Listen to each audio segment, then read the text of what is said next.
Patience level एवढी वाढली आहे ना, की मी एखादी गोष्ट पूर्णपणे स्टार्ट टू एंड ऐकू शकते विदाउट एनी कमेंट्स. मी आधीची कशी होते, फ्रस्ट्रेशन म्हणजे मी नुसती चिडचिड नव्हतं, ते एक फ्रस्ट्रेशन होतं माझं.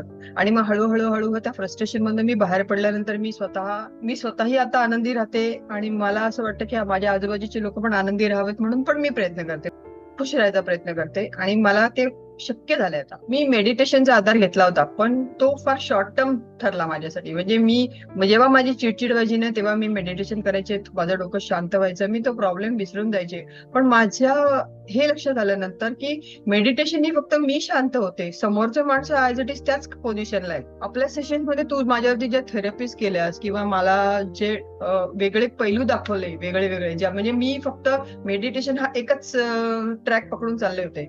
तू मला जे 10-15 ट्रॅक दाखवले ना, त्या ट्रॅक मध्ये मला असं लक्षात आलं की ह्या ट्रॅक मधून सुद्धा आयुष्य अजून आपण चांगलं, बेटर, बेस्ट करू शकतो. आणि ते प्रयत्न आपण केले आणि आज आय एम व्हेरी सॅटिस्फाईड. म्हणजे तू जे एवढे सगळे ऑप्शन दिले होते ना, त्या ऑप्शन्सनी माझं माइंड चेंज व्हायला सुरुवात झाली सुरुवातीला, की अरे नाही, हे एकच ऑप्शन आपण पकडून धरलं होतं.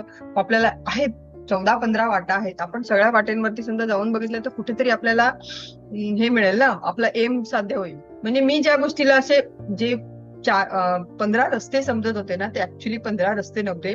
ते माझ्या रस्त्यावर चालणारेच माझ्यासाठी ठेवलेले छोटे छोटे छोटे छोटे छोटे हेल्पिंग हँड्स होते. आणि नंतर शेवटी जाऊन मला जेव्हा कळतंय की नाही, मी ऍक्च्युली ट्रॅकवर चालत होते आणि पण ह्या स्टेप्स होत्या माझ्यासाठी. आणि त्या स्टेप्स चढल्यानंतर खाली जेव्हा आपण बघतो की नाही, वरती गेल्यानंतर असं खालचं जे सुंदर जग दिसतं की नाही, ते मला दिसलं. आणि मग मला समजलं की अरे आपण इतक्या उंचावरती आलोय, आपलं वैचारिक पातळी वाढलेली आहे. It's a different experience. काम करता किंवा जेव्हा एखाद्या गोष्टीला तुम्ही पॉझिटिव्हली जेव्हा अप्रोच करता ना, तेव्हा ते खूप सगळ्या गोष्टी असतात ना, त्या तुम्हाला भरपूर मदत पण करतो. असं वाटतं की आता माझ्या आयुष्यामध्ये कुठलाही प्रॉब्लेम आला ना, तरी पण तो मी असा इझिली आणि शांतपणे सोडवू शकतो. खूप खूप असा मोठा जरी प्रॉब्लेम आला ना माझ्यासमोर, तरी पण I am capable for that, की मी त्याच्या सामोरे जाऊ शकतो. मला असं वाटायचं की माझ्यामध्ये खूप कॉन्फिडन्स आहे, मी खूप काही गोष्टी करू शकते, मला खूप काही गोष्टी समजतात, मला खूप काही कळतं.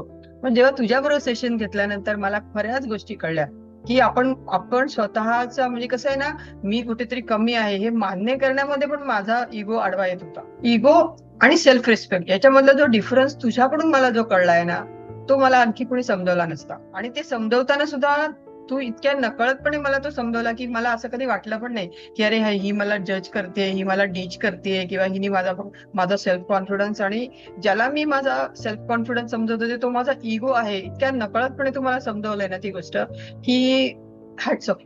श्रद्धा आणि अंधश्रद्धामध्ये खूप फाईन लाईन असते की नाही, तसंच इगो आणि रिस्पेक्ट, सेल्फ रिस्पेक्ट मध्ये एक फाईन लाईन असते.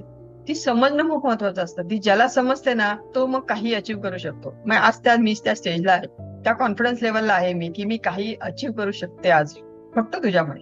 स्वतः आत डोकावून बघ की नक्की तुझं कुठे चुकतंय. कारण कसं असतं ना, तूच म्हणतेस तसंच, की आपण लोकांना नाही सुधरवू शकत, पण आपण स्वतःला बदलू शकतो. आपला स्वतःचा आनंद आपण स्वतः शोधू शकतो, तो शोधायचा प्रयत्न करायचा. स्वतःचा आनंद जेव्हा स्वतःला शोधायला ती सुरुवात करेल ना, तेव्हा तिला खूप काही गोष्टी कळून येतील की अरे छोट्या छोट्या गोष्टींमधून पण आनंद असतो. आपण जर समोरच्याला एखाद्या वेळेला नाही बोललो आणि तो समोरचा माणूस नाही चिडला, तर त्या मध्ये पण आनंद असतो. कुठलंही रिलेशन असतं की नाही, त्या रिलेशन मध्ये ना संवाद फार महत्वाचा असतो. म्हणजे कम्युनिकेशन खूप महत्वाचं असतं. आणि जिथे कम्युनिकेशन थांबतं किंवा बंद होतं किंवा कमी होतं, तिथे प्रॉब्लेम्सला सुरुवात होते.